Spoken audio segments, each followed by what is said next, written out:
कन्नौज और कन्नौज का विकास आने वाले समय में बड़े पैमाने पर होगा।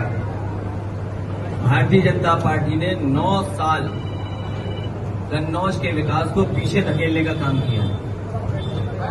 नाम मात्र के लिए कुछ काम किया हो तो किया हो, लेकिन जो बुनियादी काम कन्नौज का शुरू हुआ था, उन तमाम कामों को भारतीय जनता पार्टी की सरकार ने रोका है। मैं आपके माध्यम से कन्नौज के एक कन्नौज वासी को मैं भरोसा दिलाना चाहता हूं कि जहां उन्होंने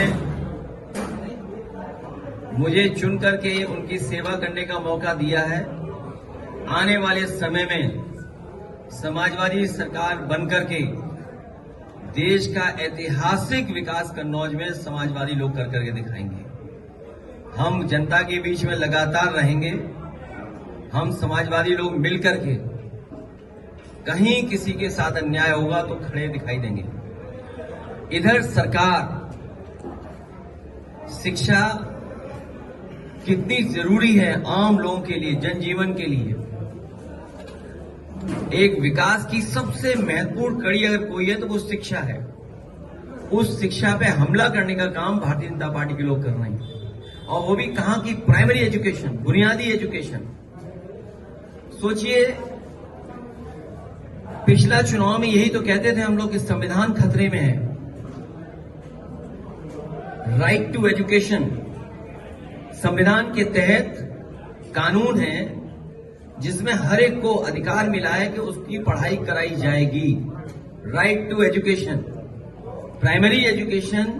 और जब ये संस्थान बंद होंगे तो सोचिए गरीब और खासकर पीड़ित परिवार के बच्चे कहां पढ़ने जाएंगे। हम अपने समाजवादी साथियों से कहेंगे कि एक एक गांव में टीम बनाएं। अपने जो पढ़े लिखे नौजवान हैं, पार्टी के समर्थक हैं या रिटायर्ड शिक्षक हैं, मैं उन सबसे निवेदन करूंगा कि पीडीए पाठशाला बना करके उन बच्चों को पढ़ाने का काम करें, उन बच्चों के भविष्य को सुधारने का काम करें।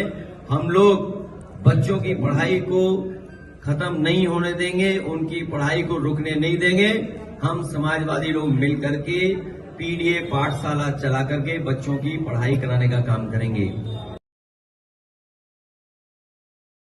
को सस्पेंड किया जाता है, इस पर क्या कहेंगे आप? सस्पेंशन कोई इलाज नहीं है।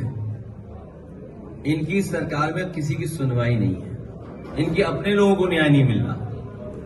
मुझे डिप्टी सीएम डपटे गए, डपट पड़ी उन्हें। कभी कोई सोच सकता है कि इंस्टीट्यूशन में सबसे बैठे हुए लोग वो क्या कर रहे हैं? अपने विभाग पे ध्यान नहीं दे रहे हैं। कह रहे हैं समाजवादी लोग नमाजवादी लोग हैं। यही तो कहते हैं नमाजवादी लोग हैं। इनके पहले जो राष्ट्रीय अध्यक्ष बने और जो पहले प्रधानमंत्री जी बने, उनका नाम पता है किसने प्रस्ताव किया था? सबसे पहले वो 5 बार के नवाजी थे, सुनने में आया है।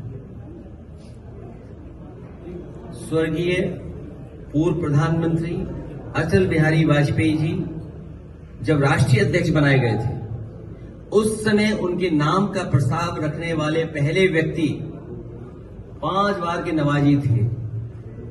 और भारतीय जनता पार्टी का जो राष्ट्रीय सम्मेलन हुआ था मुंबई में, जिसमें भारतीय जनता पार्टी का गठन हुआ, उस गठन के आयोजन में जो पैसा खर्च हुआ, वो भी एक बहुत बड़े पड़ोसी देश के जो प्रधानमंत्री बने कि राष्ट्रपति बने, वो आप जानकारी कर लेना।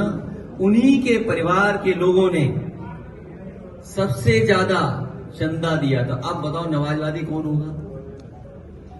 ये भारतीय जनता पार्टी के लिए केवल नफरत फैलाना चाहती हैं। ये नकली लोग हैं। ये नकली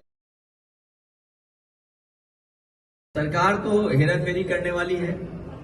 ये बीजेपी वालों को कैमरे से बड़ा डर लगता है, कैमरे से, सीसीटीवी से। याद कीजिए चंडीगढ़ में कैसे पकड़े गए थे वोट गड़बड़ करते हुए। और वोटर लिस्ट में हेराफेरी पहली नहीं है, पहले भी करते रहे हैं, लेकिन ये पकड़े गए। हम लोगों ने 18,000 वोट वो निकाले थे एफिडेविट के साथ, जो कभी इन्होंने डिलीट किए थे, जो वोट डाल नहीं पाए थे। खासकर उसमें समाजवादी पार्टी के पीडीए परिवार के लोग वोटर थे, उनके इन्होंने वोट डिलीट किए थे। हम लोगों ने एफिडेविट लगवा करके शिकायत की। और याद कीजिए, एक बार फकीरेपुरवा हम लोग गए थे, वहां पर बीएलओ हेराफेरी कर रहा था। जब जानकारी दी कि वोट नहीं बन रहा है तो उस बीएलओ को सस्पेंड किया गया था। अगर आपको याद हो तो बताइए।